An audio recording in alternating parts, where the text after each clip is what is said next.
O local onde se encontra com uma boa parte comprometida, deteriorada. A gente espera que o Poder Executivo possa mandar de imediato uma equipe para averiguar essa situação e fazer a reforma. E não só é o bastante que precisa lá no Conselho Tutelar, mas sim, podemos lá, juntamente com os conselheiros que estavam lá, identificamos a impressora lá que encontra-se quebrada.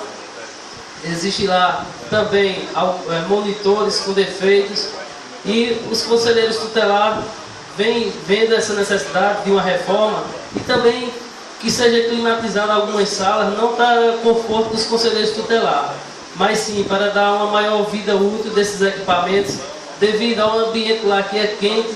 Os equipamentos com um ano de uso estão com esses respectivos problemas, onde se estivesse uma sala climatizada lá, esses equipamentos poderia passar no mínimo 3 anos para aparentar, para ter algum problema com eles. Onde também a gente viu lá um carro do Conselho Tutelar, o qual fiz uma cobrança aqui na reunião passada, e logo meia hora depois o carro chegou lá consertado e também os pneus chegaram lá a proposta dizendo que os pneus já tinham sido comprados que fosse trocar. Que bom, né? Mas infelizmente, antes que isso acontecesse, os conselheiros tutelares, desde o mês de novembro, vinha cobrando ao Poder Executivo para que fosse trocado esses pneus desse veículo. Onde o veículo estava com os pneus todos desgastados, colocando em risco a vida não só dos conselheiros, mas sim das pessoas do nosso município, que precisavam de efetuar algum trabalho relacionado à sua atividade do Conselho Tutelar e ficava ali sujeito a alguns acidentes. Mas graças a Deus não aconteceu nenhum tipo de acidente. O que aconteceu foi a prefeitura que não atendeu em tempo hábil, passou 6 meses para poder trocar os pneus desse referido carro. E quando eu fiz a cobrança aqui, veio vereadores dizer que a demora no conserto do carro se deu porque o carro era importado. Eu quero dizer aqui que o carro não é importado, o carro é da marca Chevrolet, o carro é brasileiro. O que não poderia acontecer nesse episódio todo aconteceu, que foi o Conselho Tutelar ficar sem o veículo para fazer as suas respectivas atividades que são tão importantes no dia a dia. E escutando aqui o vereador Zé disse, eu lembrei no momento exato de que se ficou sem um carro, deveria ter um planejamento da secretaria, da prefeita, para que não deixasse descoberto o Conselho Tutelar. A Range, vereador Zé disse, que Vossa Excelência citou aí, que foi leiloada e só veio agora à tona aqui alguns esclarecimentos a respeito dela, nesse momento poderia ter servido para trabalhar no Conselho Tutelar. Mas a questão que está em debate aqui sobre a Range não é só porque foi feito o leilão. Por qual motivo você pega uma Ranger, um carro 2011, um patrimônio público que foi adquirido no governo de Padre Alto com tantos esforços, com o dinheiro dos impostos de sobrevivência, de uma hora para outra ser leiloado? Por qual motivo estão se desfazendo do patrimônio público?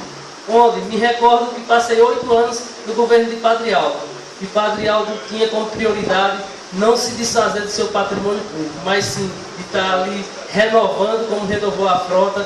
E a atual administração acha por bem vender o patrimônio público, onde uma Ranger no ano 2011 estava com perfeitas condições de estar rodando e servindo a nossa população. Você lhe dá parte, vereador, disso? Eu já sei a resposta deles, o que é que vão dizer.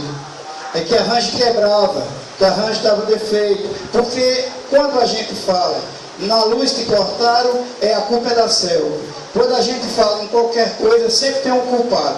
Essa Ranger estava em perfeito estado, nunca foi batida, era o orgulho de Padre Alto, vivia sendo lavada com o maior carinho do mundo, isso todo mundo no governo de Padre Alto sabe, mas ela foi descartada para alguém que queria se dar bem, como foi descartada a pá mecânica, como foi descartado um trator, como foi descartada umas estrada 2010, 2011, que poderia muito bem ir para a revisão. Muito obrigado, excelência. Isso, com certeza, vereador. E a gente sabe também que os conselheiros é muito cobrado também pela atual administração, onde em determinado momento a senhora prefeita foi à rádio pedir que os conselheiros pudessem estar se capacitando, realizando cursos para capacitação dos mesmos. E os conselheiros, na ocasião, no dia de ontem, me informaram que estavam para fazer um curso de especialização e não fez porque o carro estava quebrado, e mesmo ainda pediu ao município que fosse fornecido um carro, e o município negou o carro a esses conselheiros. E eu, na ocasião, disse a esses conselheiros que espero que fato dessa natureza não volte a se repetir. Mas se voltar a se repetir, pode me procurar, assim como os vereadores da oposição, e nós não iremos medir esforços e arrumar um transporte para que vocês possam fazer todos os seus trabalhos para estar melhorando. Isso aqui fica exposto porque o município nega e o carro está no conselho. Então a oposição tem esse compromisso de fazer o trabalho da prefeitura na hora, nas muitas e muitas vezes que ela não exerce o seu papel devido. Sem contar com a bomba d'água do Conselho Tutelar, que encontra-se quebrada há vários dias. Os conselheiros tutelares vêm sofrendo muito com todos esses problemas. E eu, conversando com os conselheiros tutelares, me recordo muito bem, e eles recordaram que na reunião passada teve vereador aqui que foi dizer que lá estava uma maravilha, faltando com a verdade. Porque esses vereadores que falaram, os conselheiros disseram para mim que nunca pisaram lá naquela sede para saber como realmente está andando os trabalhos daqueles conselheiros. Então, se você chegar aqui na tribuna, dizer que a oposição falta com a verdade, e no seu dia a dia isso não condiz com as suas práticas, fica muito incoerente você querer dar uma lição sem mesmo você seguir essa lição. Vereador, você dá uma parte, por favor? Você diz, vereador. Parabéns pelo seu pronunciamento. Quero dizer aqui, quando a situação vem em altos gritos, berrando, pensa que vai intimidar a oposição. E quando vai na tribuna e diz que somos nós, oposição, que mentimos. Está aí no seu pronunciamento, você faz o Conselho Tutelar das mil maravilhas. Não está. Quando falta o transporte, todas e outras coisas, né?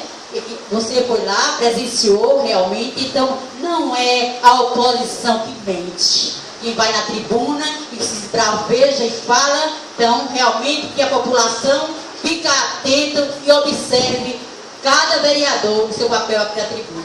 Obrigado, vereador. Eu que agradeço, vereador. Isso só mostra, vereadora, que assim como nós estamos atentos para esses possíveis aproveitadores de plantão, a população também está atenta, a nossa sociedade está atenta, todas as categorias do nosso município estão atentas. Quero aqui dar continuidade, parabenizando todos os garis pelo seu dia, que foi comemorado na última segunda-feira. Também dizer ao vereador Teminha, que é autor do voto de aplauso para os garis, que está sendo muito feliz, só corrigindo. Só corrigindo aqui, quem colocou foi Edilson Pacheco, que teve uma felicidade em colocar esse voto de aplauso mais do que merecido. E tenho certeza que os garis têm o reconhecimento de todos os vereadores, em suma, de toda essa casa, do seu serviço prestado em nosso município. E gostaria também de aproveitar a oportunidade, esperava muito que a senhora prefeita pudesse ter dado uma notícia muito boa aos garis, que é a luta que eles têm enfrentado no dia a dia para conseguir a sua regulamentação da sua insalubridade. E os garis, desde quando a atual administração assumiu, prometeu que iria ser regulamentado. Estamos no último ano de mandato e até agora não foi regulamentado o grau de insalubridade dos garis. Ainda, vereadora Fátima, como Vossa Excelência falou, tem vereadores que vêm falar aqui que a oposição nunca deu um passo sobre a água. E toda vez que a situação fala sobre a água, falta com a verdade. Eu quero dizer aqui que tudo isso que o vereador falou é improcedente. Se tem alguém que faltou com a verdade sobre a água do pau-ferro, não foi nenhum vereador da oposição, não.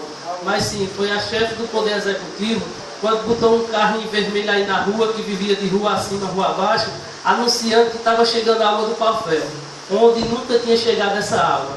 Então fica aqui o registro de quem realmente falta com a verdade quando fala sobre a água. E nós sim, vereadores, demos vários passos para cobrar que essa água chegasse no nosso município, indo até o Recife, falar com o presidente da Compesa, indo até Belo Jardim, falar com o diretor regional, indo para o promotor, onde o promotor notificou a Compesa para que de imediato pudesse ter as medidas necessárias para colocar água nas residências do nosso povo, onde o nosso povo paga água em dias e não chegava água. O nosso intuito na ocasião foi esse, o promotor notificou a Compesa e a Compesa está colocando água no nosso município. Quando se fala dessas bombas, vereadora, onde Vossa Excelência a oportunidade visitou, essas bombas são recursos do governo federal. Mas em nenhum momento o governo do nosso município tem a grandeza de chegar aqui e reconhecer e dizer que o recurso é do governo federal. Acha mais fácil pegar carona no que vem do governo federal para o nosso município. Eu quero aqui dar continuidade, dizer que na reunião passada teve um vereador que é acostumado a dizer que a oposição falta com a verdade, e quem faltou com a verdade na reunião passada foi ele mesmo, quando disse que estava chegando água do Santo Afonso, onde procurei visitar algumas casas lá e os moradores disseram que o vereador faltou com a verdade e que eu fizesse o registro aqui na tribuna na reunião seguinte, a qual estamos nela no dia de hoje, dizendo que há mais de 2 meses que não chega água na residência do loteamento de Santo Afonso. Temos também aqui, vereadora, enfermeiros dos PSF, que há 3 meses não recebem seus salários, bem como os funcionários do PSF. Aí dizem que a culpa é do governo federal. Quero lembrar aqui que a senhora secretária de saúde, junto com a senhora prefeita, só nesse ano pagou R$140 mil de juros ao INSS. Não era mais fácil ter feito um planejamento para evitar esse desperdício desse dinheiro que foi jogado pelo ralo e pegar esse dinheiro e pagar do salário dos funcionários? Com certeza que sim. E o que dizer da dívida que a atual Secretaria de Saúde tem acumulado nesses 3 anos, que fechou num montante de R$7 milhões. Ou seja, a atual Secretaria pegou uma dívida em 2013, quando assumiu em janeiro, em R$700 mil, e aumentou em 1000% essa dívida. Não teria sido bem mais fácil ter feito o planejamento, ter feito o planejamento para evitar esse desperdício de dinheiro, porque a gente vê que a conta no nosso município, por mais que aqueles que têm os benefícios pessoais queiram defender que esse governo está no caminho certo, as contas do município não fecham, porque recursos do governo federal continuam chegando e as dívidas continuam aumentando e os serviços continuam diminuindo. Então não precisa ser aqui um professor de matemática para fazer essa conta e entender que o governo é um mau gestor na administração dos seus recursos. E o que dizer na prestação dos serviços, onde um dos municípios que tem mais déficit de prestação de serviço na área da saúde é o município de São Bento do Una. Que a gente chega num ambulatório, pela primeira vez na história de São Bento do Una, não tem um especialista. O que dizer da farmácia básica? Quando chega lá, os pacientes do nosso município, com sua receita para pegar o remédio, não tem. Se comparar da época do Padre Aldo, hoje, se muito tiver na farmácia básica, é 7, 8% da medicação que tinha na época do governo Padre Aldo. Por quê? Padre Aldo sim sabia tratar bem a nossa população. Padre Aldo sim não media esforços quando era para alocar recursos para atender aquelas pessoas mais carentes. E vamos falar aqui dos cuidadores do nosso município que estão prestando seus serviços na área da educação, onde há meses estão sem receber. Receberam um mês agora, ficaram vários outros meses para receber. E num grupo teve alguns cuidadores que não poderiam mais esperar, tinham suas contas, mototáxi para pagar, devido às viagens de deslocamento da sua localidade para o local de trabalho. E quando questionou no grupo, onde a senhora prefeita faz parte, a senhora prefeita distrata todos eles, dizendo: quem não estiver satisfeito por não estar recebendo, peça a rescisão do contrato. Como é que uma prefeita trata os seus funcionários desta forma? Ela deveria ter o mínimo de educação possível para estar tratando bem essa população. Porque se colocar numa balança, quem precisa mais do serviço, a prefeita ou os cuidadores? Eu digo, sem medo de errar, que é a prefeita que depende mais desses cuidadores. Vou concluir, senhor presidente, finalizando dizendo que todos os contratados do nosso município que têm seus salários atrasados, a senhora prefeita optou por não fazer concurso público, porque ela entende que os contratados devem favor a ela, podem ser contratados, ela vai estar lá no pé deles, obrigando eles a fazer o que ela quer. Mas temos certeza que a nossa população está bem esclarecida e na hora oportuna vai dar a resposta devida. Muito obrigado a todos e uma boa tarde. Agradeço a Vossa Excelência pelos inscritos vereadores.